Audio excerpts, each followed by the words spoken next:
Hello दोस्तों, हमारी आज की कहानी है दूसरी शादी। माँ भैया की दूसरी शादी करवा दो। देखो ना, 5 साल हो गए, अभी तक कोई संतान नहीं है।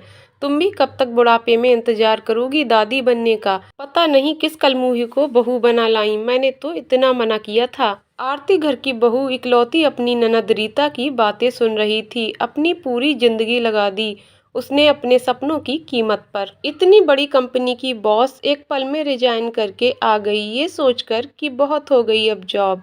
अब शादी के बाद मुझे राहुल के घर को ही संभालना है। कोई कमी नहीं रह जाए मुझे अपनी जिम्मेदारी निभाने में। रुपयों पैसों की कोई कमी नहीं थी। किस्मत से सास भी बड़ी अच्छी मिली थी। बस ननद बार बार आकर उसके अमृत में जहर घोल जाती थी। राहुल ने भी कभी कोई गिला नहीं किया, पर कमी थी उसमें, इस बात से नकार भी नहीं सकते थे। पर इसका मतलब ये तो नहीं कि बच्चा नहीं हो सकता तो उसकी गृहस्थी बर्बाद कर दो। लाडों में पली आरती अपने माँ बाप को छोड़कर आई इस दिन के लिए कि वो एक दिन किसी कमी की वजह से घर से निकाल दी जाए। वो टूट कर रह गई। उसे उम्मीद नहीं थी कि एक दिन उसके पति की शादी की बात उसके सामने की जाएगी। दुर्गा देवी चुप थीं, कोई जवाब नहीं दिया उन्होंने। बस वो रीता की बातें सुनती रहीं। थोड़ी देर में आरती को आवाज लगाई, जी माँ। वो बड़े बुझे मन से आई। बेटा दीदी के लिए चाय बना दो। उसने हामी में हाँ कर दी, पर अब मन में कौतूहल होने लगा था। खुद के लिए शर्मिंदगी होने लगी थी। ये एहसास होने लगा था कि मेरी वजह से इस घर का वंश खत्म हो जाएगा। अब ये तिल तिल खुद को सजा देने जैसा था। जब भी राहुल किसी बच्चे को देखते तो उस पर दिलो जान लुटाता।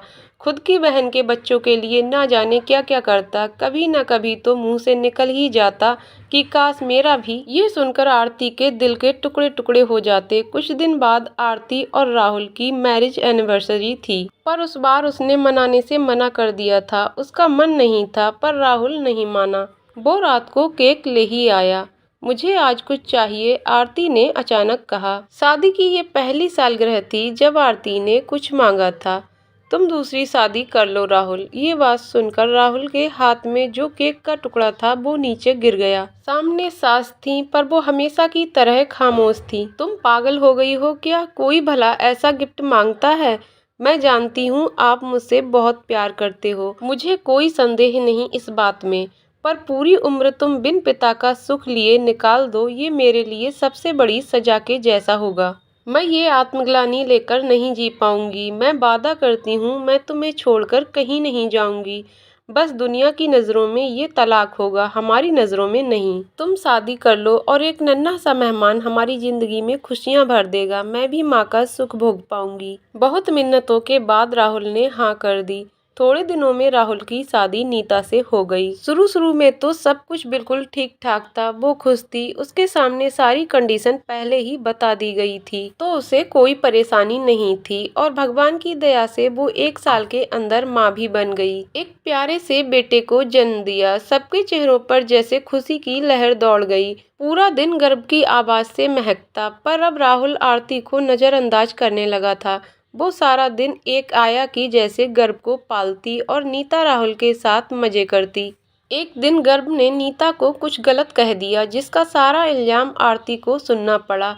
आरती को बहुत बुरा लगा। क्या पट्टी पड़ा रखी है मेरे बेटे को। दीदी बस बहुत हो गया दाना पानी आपका इस घर में, अब आप अपने मायके का रुख करो। ये बात जितनी कड़वी थी उतनी ही आसानी से नीता के मुंह से निकल गई। पर राहुल और उसकी माँ ने एक शब्द आरती के लिए नहीं बोला। आरती ने कभी नहीं सोचा था कि ऐसा भी दिन आएगा कि सब कुछ लुटा देने के बाद उसके पास कुछ नहीं बचेगा। बहते आंसुओं के साथ वो अपने कमरे में चली गई और थोड़ी देर में एक बड़ा सूटकेस लेकर निकली, पर किसी के मुंह से एक शब्द भी नहीं निकला।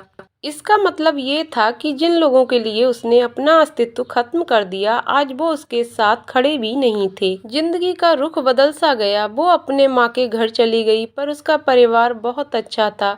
हर कठिन परिस्थितियों में उसके साथ खड़े थे। पर इस बार आरती खाली नहीं लौटी थी। वो टूटकर बिखरने वाली नहीं थी। इस बार उसके विश्वास को ठेस पहुंची थी। एक मल्टीनेशनल कंपनी के हेड की पोस्ट से रिजाइन किया था। उसने वहीं से शुरू करने का सोचा। सुमित्रा जी चाय बना रही थी, तभी आरती अपने कमरे से बाहर आई। इस बार वो प्रोफेशनल ड्रेस में, सफेद शर्ट, कोट पैंट, हाथ में फाइल, हाथों में पहले की तरह कार की चाबी। पर इस बार वो हंसी उसके चेहरे पर नहीं थी। एक अलग ही कॉन्फिडेंस उसके चेहरे की रौनक बढ़ा रहा था। तू कहाँ जा रही है आरती, ये सब क्या है? इंटरव्यू है आज। माँ ने चाय का कप आगे बढ़ाया। उसने मना कर दिया। झुककर उसने माँ का आशीर्वाद लिया, पर किसी के सवालों का जवाब नहीं दिया। वो चली गई। आज एक बहुत बड़ी कंपनी में उसका इंटरव्यू था। टैलेंट की कोई कमी नहीं थी। कॉन्फिडेंस इतना था कि जॉब के लिए बिना आज घर आने वाली नहीं थी। आज जब वो घर लौटी तो माँ की नज़रें उसे तक रही थीं। उन्होंने पूछा कि क्या हुआ, तो बस इतना बोली कि सेलेक्ट हो गई, परसों से जॉब पर जाना है। ये सुनकर आरती के पिता ने उसे गले से लगा लिया। मुझे तो लगा था इस हादसे से तू बुरी तरह से टूट जाएगी, पर आज तेरा ये रूप देख खुद पर गर्व होता है कि तू मेरी बेटी है।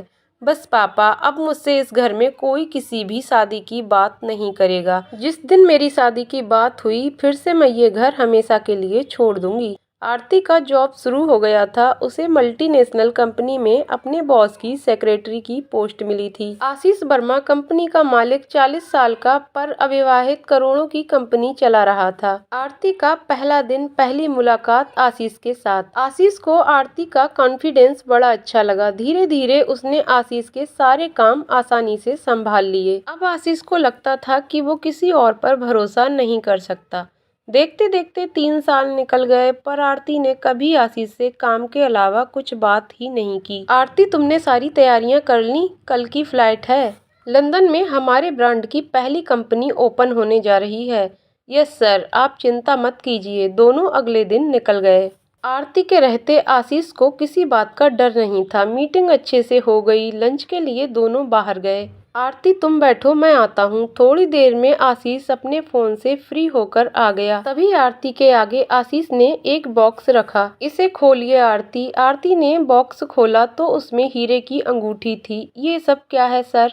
मैं तुमसे शादी करना चाहता हूँ। ये आप क्या कह रहे हैं? मैं किसी से शादी नहीं करना चाहती। देखिए, मैं नहीं पूछना चाहता तुम्हारी बीती जिंदगी के बारे में, पर मैं अपनी जिंदगी तुम्हारे साथ बिताना चाहता हूँ। सॉरी सर, मैं आपसे कुछ छिपाना नहीं चाहती। मैं कभी माँ नहीं बन सकती। मेरे साथ जिंदगी बर्बाद करने से अच्छा है आप किसी अच्छी लड़की से शादी करके पिता का सुख अनुभव करें। आशीष को समझते देर नहीं लगी कि आरती की जिंदगी का सच क्या होगा। आशीष ने आरती को कुछ भी जबरदस्ती करने को नहीं कहा, बस इतना कहा कि जिंदगी जीना तुम्हारे साथ चाहता हूँ। उसके अलावा जिंदगी से कोई चाह नहीं है, कोई शर्त नहीं। बाकी तुम्हारे हाँ का इंतजार रहेगा। वो वहाँ से चला गया। कई महीने बीत गए, पर आशीष ने ये बात फिर कभी नहीं छेड़ी। थोड़े दिन में आरती को नई ब्रांच के लिए इंटरव्यू लेने थे। किस्मत का संजोग कहो या बदकिस्मती, आज फिर अपने अतीत से सामना हुआ। इंटरव्यू में राहुल भी था। वो जैसे ही केबिन में पहुंचकर बोला, मे आई कम इन मैम, तो देखकर भौचक्का रह गया। आरती सामने थी। एक बार उसे देख वो अतीत के कड़वे पन्नों में सिमट गई, पर अब वो वैसी नहीं थी। आज की आरती बदल चुकी थी। राहुल ने बोला, तुम यहाँ, क्या बात है? अपने सीनियर से बात करने की तमीज नहीं है? जॉब का इंटरव्यू किस बेस पर देने आए हो मिस्टर राहुल? राहुल सकपका गया। सॉरी बोलकर अपने सामने सीट पर बैठ गया। आरती ने इंटरव्यू लिया और उसे नई ब्रांच के लिए सिलेक्ट कर लिया गया, पर आरती का साथ न देकर उसने बड़ी गलती कर दी। वक्त निकलता गया, पर आरती के मन में अब आशीष के लिए बहुत कुछ होने लगा था, पर अपने जज्बातों पर उसने काबू रखा। एक दिन जब वो घर पहुंची तो घर पर आशीष की माँ को बैठा देखकर भौचक्की रह गई। उसे उम्मीद नहीं थी ऐसा कुछ होगा। आओ बेटा, ये आपके बॉस की माँ, यहाँ तुम्हारे और आशीष जी के लिए हाथ। तभी आरती ने माफी मांगते हुए कहा, माफ कीजिए माँ जी, ये नहीं हो पाएगा। मैं सच किसी से छुपाना नहीं चाहती। वो सच हूँ जो कोई माँ अपने बेटे के लिए नहीं चाहती। मैं कभी आपको दादी बनने का सुख नहीं दे पाऊंगी। ये सच है कि मैं अभी माँ नहीं बन सकती। मेरे साथ आप अपने बेटे की गृहस्थी को बर्बाद ना कीजिए। देखो बेटा, आपका ये सच ना मेरे बेटे के लिए मायने रखता है और ना ही मेरे लिए। बहुत मिन्नतों के बाद मेरे बेटे को कोई लड़की पसंद आई है और आज तुमसे मिलने के बाद मुझे उसकी पसंद पर गर्व है।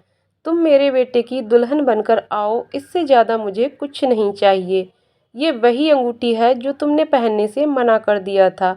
आज फिर मैं ये अंगूठी लाई हूँ। आज दिल से चाहती हूँ कि तुम इसे स्वीकार करो। आरती की आंखों में आंसू थे। ये अंगूठी मुझे दे दीजिए। ये कहकर आरती ने उनके पाँव छुए।